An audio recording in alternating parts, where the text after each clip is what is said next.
¿Por qué faltan casi 2 décadas de la vida de Jesús en la historia? ¿Por qué esos 20 años de silencio nunca se registraron en la Biblia? Un silencio tan denso que se ha vuelto casi ensordecedor. Durante siglos, la Iglesia ha insistido en que esos años no importan, que fueron ordinarios, que no ocurrió nada digno de ser registrado. ¿Y si esto fuera completamente erróneo? Siempre lo has sentido.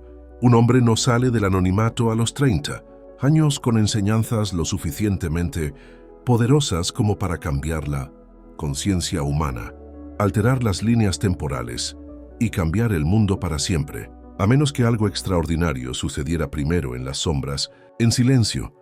¿Qué hacía realmente Jesús durante esos años perdidos? ¿Estaba escondido estudiando en silencio en aldeas polvorientas de Galilea?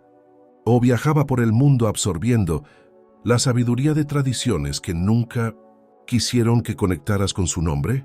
Hay rumores de Jesús recorriendo los antiguos templos de Egipto, de él sentado con las piernas cruzadas con místicos en la India, de él aprendiendo secretos de sanación de los esenios, una hermandad oculta junto al Mar Muerto.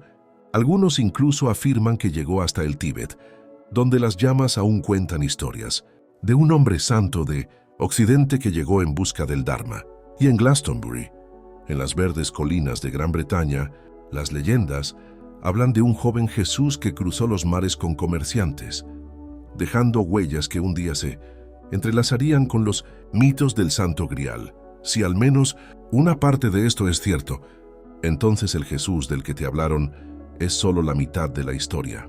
Y si esa media verdad es la base de la fe del mundo, imagina lo que sucederá cuando la otra mitad finalmente salga a la luz. En este video no encontrarás la versión segura. No escucharás la historia pulida y preaprobada. Escucharás las peligrosas posibilidades, las tradiciones olvidadas y las claves esotéricas que podrían explicar cómo el hijo de un carpintero se convirtió en un maestro que desafió imperios, como la pausa entre las notas de una hermosa canción. Al final, comprenderás por qué el silencio de los años perdidos de Jesús no es vacío en absoluto, sino que rebosa de verdades indescriptibles. Música. Al abrir el Nuevo Testamento notarás algo peculiar. Tras la historia de Jesús de niño en el templo, el registro queda en silencio. Casi 2 décadas se desvanecen entre los 12 y los 30 años. No hay nada, ni enseñanzas, ni milagros, ni viajes, solo silencio. Y en ese silencio, un misterio ha vivido durante 2000 años. La Iglesia ha insistido durante mucho tiempo en que fueron años tranquilos y ordinarios, años de trabajo, de carpintería, de anonimato. Pero la historia nos muestra algo diferente. Para muchos grandes maestros, sus primeros años estuvieron marcados por largas peregrinaciones, viajes por tierras, en busca de sabiduría donde aún brillaba la luz de la verdad. ¿Por qué debería ser diferente Jesús? Fuentes antiguas, más allá de lo que nos cuenta la Biblia, ofrecen pistas fascinantes. Los textos apócrifos, los escritos que fueron prohibidos, ocultos o perdidos, hablan de la iniciación de Jesús en misterios que pocos se atrevían a tocar. Las leyendas de Cachemira hablan de un hombre llamado Isa, un profeta occidental que estudió con sabios de la India. Los pergaminos tibetanos hacen referencia a un joven buscador que vino a aprender el Dharma, antes de desaparecer, de vuelta a su tierra natal. Y los esenios, esa hermandad mística cerca del Mar Muerto, impartían enseñanzas de purificación, sanación y comunión con los reinos angélicos, enseñanzas que resuenan en el Sermón del Monte. ¿Pero por qué se borrarían tales historias? ¿Por qué se contaría al mundo solo una parte de la historia? La respuesta está en el control. Si Jesús hubiera sacado sabiduría de Egipto, la India o Persia, el cristianismo como religión ya no sería una religión aislada. Sería parte de una tradición universal mucho más antigua que trasciende las fronteras de la Iglesia, la nación o el credo. Los guardianes de la ortodoxia no podían permitirlo, así que se preservó el silencio, no para proteger la historia, sino para proteger el poder. Pero no todo podía borrarse. Los métodos de sanación de Jesús, las técnicas del espejo, se usaban en las tradiciones orientales. Sus parábolas de la siembra, la cosecha y el despertar resuenan con los ciclos kármicos enseñados en la India. Su feroz denuncia de los poderes mundanos evoca el rechazo gnóstico a los falsos gobernantes. Los araneses, vistos desde una perspectiva esotérica, los años perdidos no se perdieron en absoluto. Fueron el crisol, el momento en que un joven se iniciaba en los misterios eternos del alma para poder regresar a Judea y despertar a quienes estaban dispuestos a escuchar. Y aquí es donde surge el desafío filosófico. Si Jesús aprendió de muchas fuentes, ¿qué significa eso para la narrativa oficial? Para ti significa que no estás atado a una sola tradición, un solo libro o una sola autoridad. Significa que cada religión posee un pequeño hilo conductor de verdad, como un antiguo río que fluye por todas las tierras. Los años perdidos de Jesús no son solo una cuestión de historia, son un espejo. Te obligan a preguntarte, ¿dónde buscas la verdad? ¿A quién le permites custodiar las puertas de tu conocimiento? Porque así como Jesús cruzó desiertos y montañas en busca de sabiduría, tú también estás llamado a trascender los límites que te imponen, a redescubrir los hilos que conectan Oriente y Occidente, lo antiguo y lo moderno, lo humano y lo divino. Y aquí está el verdadero secreto. El silencio de las Escrituras nunca estuvo vacío. Era un mapa que te señalaba dónde las autoridades te decían que no miraras, para escuchar los ecos de la verdad que enterraban, para seguir el camino del buscador, no del sujeto. Si los años perdidos fueron el crisol, ¿qué exactamente se forjó en ellos? ¿Qué prácticas, qué enseñanzas, qué transformaciones moldearon al hombre que un día diría, ¿el reino de Dios está dentro de ti? La respuesta tiene el poder de desmantelar el paradigma que define tu mundo. Antes de sumergirnos en los viajes perdidos de Jesús por Oriente, quiero compartir algo contigo. He creado un libro electrónico gratuito titulado Escapando de la ilusión, una guía gnóstica para dominar la realidad. Amplía este tipo de sabiduría y ofrece pasos prácticos para el despertar. Los enlaces están en la descripción. Es gratis y es mi regalo. Empecemos con una pregunta sencilla pero inquietante. ¿Cómo es posible que el hijo de un carpintero de un pequeño pueblo regrese tras décadas de silencio y de repente enseñe con autoridad que los eruditos del silencio asombran a los sacerdotes mientras sembran el pánico en la orden religiosa? Esta no es la historia de alguien que permaneció en el anonimato. Esta es la historia de un buscador forjado en los rincones más recónditos del mundo. Una de las tradiciones más conmovedoras nos cuenta que Jesús viajó a Egipto. Egipto, incluso en su época, era el corazón palpitante de la sabiduría antigua. Los templos de Helópolis y las bibliotecas ocultas de Alejandría conservan fragmentos de conocimiento hermético, rituales mistéricos y artes curativas. Si Jesús hubiera estudiado allí, habría encontrado la sabiduría de los faraones, las enseñanzas de Tot y los ecos de las iniciaciones que prometían la transformación del alma. Pero Egipto fue solo una parada en su viaje. Otras tradiciones afirman que viajó al este, a la India. Allí pudo haber conocido a los brahmanes, yogis y budistas que hablaban de la liberación del karma del alma y de la ilusión del mundo material. Cuando Jesús declaró posteriormente, «Estad en el mundo, pero no seáis de él», se hacía eco de enseñanzas que resonaban con la sabiduría oriental. Al hablar del perdón, la compasión y el amor a los enemigos, reflejaba el camino de la no violencia ya enseñado por sabios de toda la India. Otros incluso afirman que recorrió los desiertos con los esenios, una secta secreta dedicada a la pureza, la sanación y la comunión con los reinos superiores. Sus prácticas diarias incluían baños rituales, meditación y el estudio de las jerarquías angélicas. ¿Les suena familiar? Jesús aparece hablando del bautismo, la sanación de enfermos y la presencia de ángeles entre nosotros. ¿Será coincidencia o continuidad? He aquí la verdad más profunda. No importa si visitó Egipto, la India o el Tíbet. El verdadero poder reside en lo que revelan estas historias. Muestran que Jesús quizá no fue un milagro aislado. Quizás formó parte de una cadena ininterrumpida de iniciados, quienes llevaron la llama divina de la verdad a través de culturas y siglos, una tradición de sabiduría que el mundo ha intentado borrar durante mucho tiempo. Y esto abre la puerta a una profunda comprensión. El reino de Dios en tu interior evoca la enseñanza oriental de la iluminación. Los milagros de sanación reflejan técnicas conocidas por órdenes sacerdotales y chamanes de todo el mundo. La confrontación con los gobernantes mundanos refleja el rechazo gnóstico a los arcontes, los falsos poderes que esclavizan el alma. Pero aquí hay un patrón. Jesús no ofrecía algo ajeno a la humanidad. Revelaba lo que siempre se había sabido. Una chispa divina enterrada, disfrazada o prohibida. Jesús te recordaba que ya la llevas dentro. Y por eso importan los años perdidos. No fueron solo tiempo perdido. Fueron el campo de entrenamiento, el horno interior, el periodo donde el hombre se transformó en el recipiente de un mensaje que, al transformarlo en realidad, pudo derrocar imperios y sobrevivir a siglos de represión. Pero esto plantea una pregunta. Si Jesús absorbió estas verdades en secreto, ¿cómo las incorporó a la esencia de sus enseñanzas sin traicionarlas? Tradiciones que tocó. ¿Cómo encubrió la sabiduría universal con parábolas para que solo quienes tuvieran ojos para ver reconocieran el verdadero mensaje? La respuesta susurra una verdad tan perturbadora que podría desbaratar los cimientos de todo lo que te han enseñado.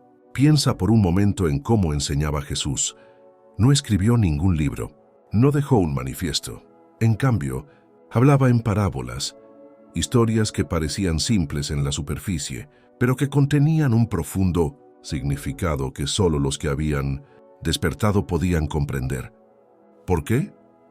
Porque lo que transmitía no estaba destinado a las masas que se aferraban a la superficie. Estaba destinado a quienes tenían oídos para oír, a buscadores que veían más allá de la ilusión. En Egipto, los iniciados juraban guardar el secreto. En la India, las enseñanzas yógicas se transmitían solo a los dignos. Entre los esenios, el conocimiento supremo se compartía solo dentro de su hermandad. Toda gran tradición preservaba la sabiduría en forma oculta. ¿Y qué hace Jesús al regresar? Habla con parábolas, símbolos y acertijos, como siempre lo han hecho los iniciados. Tomemos como ejemplo la frase, «El reino de Dios está dentro de ti». Para quienes no han despertado, suena poético. Para el iniciado es una revelación. Te dice que la salvación nunca fue externa, ni en un templo, ni en un sacerdote, ni en un sistema de control. Está en tu conciencia, en ti. Considera sus milagros, convertir el agua en vino, sanar a los ciegos, resucitar a los muertos. Y si estos no fueran solo manifestaciones sobrenaturales, sino también parábolas en acción, metáforas encarnadas, la transformación del agua en vino es la transformación de la conciencia, básica en conciencia divina. La sanación de la ceguera es la apertura de la visión interior. La resurrección de los muertos es la llamada a despertar del sueño espiritual. Aquí es donde los años perdidos nos susurran de vuelta, porque estas enseñanzas llevan la huella de muchas tradiciones, llevan la fragancia del Dharma de la India, el misticismo de Egipto y la pureza de los esenios. No son aislados, son universales. Con el tiempo, la Iglesia limitó el mensaje, colocando a Jesús en un pedestal inalcanzable. Borraron su trayectoria humana, sus posibles viajes, sus iniciaciones. ¿Por qué? Porque si supieras que Él recorrió el mismo camino, abierto a todos los buscadores, te darías cuenta de que tú también puedes recorrerlo. Esa era la herejía que temían, la idea de que no eres nada impotente, de que no necesitas una institución para alcanzar lo divino, de que la misma luz que despertó en Él espera despertar en ti. Los gnósticos nos dicen que Jesús no solo revelaba sabiduría oculta, luchaba activamente contra las fuerzas que querían mantener a la humanidad dormida, los arcontes, los falsos gobernantes, los arquitectos de la ilusión. Sus enseñanzas eran armas, parábolas diseñadas para romper su dominio. Cuando dijo, «Conoceréis la verdad y la verdad os hará libres», no hablaba en metáforas. Describía la liberación de la prisión de la falsa realidad tridimensional. Así que aquí está la verdadera pregunta. ¿Y si el silencio de esos años perdidos no fuera silencio en absoluto, sino lucha y preparación? ¿Y si Jesús estuviera luchando con las mismas fuerzas con las que tú luchas? La duda, la tentación, la atracción de la ilusión, hasta que las dominó y regresó listo para mostrarles el camino a otros. Si eso es cierto, entonces sus años perdidos no son solo historia. Son un mapa de iniciación, un mapa por el que estás paseando ahora mismo, incluso mientras ves este video. Pero ¿cómo se traduce ese mapa en tu propia vida? ¿Cómo puedes tomar estos susurros de la historia y convertirlos en algo que vives, respiras y practicas a diario? Quizás la respuesta siempre ha estado aquí, escondida a plena vista. Así que aquí está la parte que la mayoría de la gente pasa por alto. Los años perdidos de Jesús no son solo un rompecabezas histórico por resolver. Son un espejo. Te preguntan, ¿qué haces con tus años ocultos? Porque tú también los tienes. Esas épocas tranquilas de tu vida cuando nadie te ve. Esas noches oscuras del alma cuando nadie aplaude. Cuando el mundo cree que no pasa nada, pero en el fondo algo se está forjando. Eso es lo que nos enseña el silencio de Jesús. Las transformaciones más importantes no ocurren en escenarios, ocurren en secreto, en los desiertos de tu propia mente. Te han condicionado a creer que tu crecimiento depende de la validación externa, los títulos, el reconocimiento, la aprobación y el estatus. Pero ¿qué pasa si tu verdadera iniciación comienza cuando todo eso desaparece? ¿Qué pasa si la chispa divina despierta cuando te sientas solo, luchando con tus dudas, buscando tu verdad y atreviéndote a seguirla a donde sea que te lleve? Los esenios practican la purificación a través del agua. Puedes practicar la purificación mediante la conciencia, observando los patrones tóxicos que nublan tu mente y eligiendo liberarlos. Los yogis practicaban la quietud y la respiración. Puedes hacer una pausa, respirar profundamente y recordar el silencio tras tus pensamientos. Las escuelas de misterios enseñaban la transformación mediante símbolos. También puedes ver tus luchas diarias como símbolos, como invitaciones a transformar el miedo en valentía, la ira en compasión, la ilusión en verdad. No pienses en ellas como técnicas rígidas. Piensa en ellas como lentes, formas de ver, llaves que ya tienes. Así que la próxima vez que sientas que nadie te ve, recuerda que ese es tu desierto. Ese es tu campo de entrenamiento oculto. El reino se construye en ti sin que nadie lo note, de la misma manera que se construyó en él. Y aquí está el secreto. Ningún sacerdote, ningún gobernante, ningún imperio quiso que lo supieras. Tus años perdidos no son en vano. Tu silencio no está vacío. Es sagrado. Es la matriz de tu desarrollo. Así que pregúntate, ¿qué sabiduría te estás preparando para transmitir? ¿Qué mensaje se está forjando en tus luchas, tu soledad, tus capítulos ocultos? Porque los años perdidos de Jesús no se tratan solo de Él, se tratan de ti. Son prueba de que lo divino obra en secreto hasta que llega el momento oportuno para dar un paso al frente. Y cuando llegue ese momento, no necesitarás permiso, no necesitarás reconocimiento. Simplemente hablarás y el mundo sentirá el peso de lo que has recordado, porque has sido forjado en el fuego. El silencio de las Escrituras nunca estuvo vacío. Los llamados años perdidos de Jesús no lo fueron en absoluto. Fueron el crisol oculto, el viaje que transformó a un hombre en mensajero, que convirtió a un buscador en un maestro cuyas palabras aún resuenan a través de los siglos. Pero aquí está la verdadera revelación. Sus años perdidos son tus años perdidos. Sus desiertos ocultos son tus desiertos ocultos. La misma luz que Él despertó es la misma luz que espera despertar en ti. Lo que la iglesia llamaba silencio era en realidad preparación. Lo que el mundo pasaba por alto era iniciación. Y si la historia de Jesús enseña algo, es esto. Las grandes verdades no se gritan desde púlpitos ni se escriben en piedra. Se susurran en la soledad, se graban en las dificultades y se revelan cuando finalmente te atreves a escuchar. Así que pregúntate, ¿para qué te están preparando tus años de reclusión? ¿Qué mensaje, qué verdad, qué fuego se está forjando en ti ahora mismo, invisible para el mundo? Porque cuando llegue el momento, tu voz importará. Tu presencia cambiará a quienes te rodean. Y el reino que buscas no se encontrará en templos, doctrinas ni validación externa, sino en lo profundo de tu propio corazón despierto. Ese es el secreto de los años perdidos. No es que Jesús haya desaparecido, sino que recordó, y ahora te toca a ti. Así que, si esto despierta algo en ti, si sientes la atracción de verdades sepultadas hace tiempo, entonces eres de los pocos que están listos para escuchar. Y te invito a seguir adelante. Si este video despierta algo profundo en ti que ya sabías, suscríbete al Ojo Gnóstico para que podamos seguir brindándote verdades ocultas cada semana. No olvides darle a me gusta y compartir tus reflexiones en los comentarios, porque tu voz también forma parte de este increíble momento histórico donde la verdad brilla en el mundo como nunca antes. Y si te sientes llamado a profundizar, he creado un ebook gratuito titulado Escapando de la ilusión, una guía gnóstica para dominar la realidad. El enlace está en la descripción. Recuerda, el silencio nunca está vacío. El silencio es la semilla, y quizás como le ocurrió a Jesús, sea en tus años ocultos donde comience tu verdadero despertar.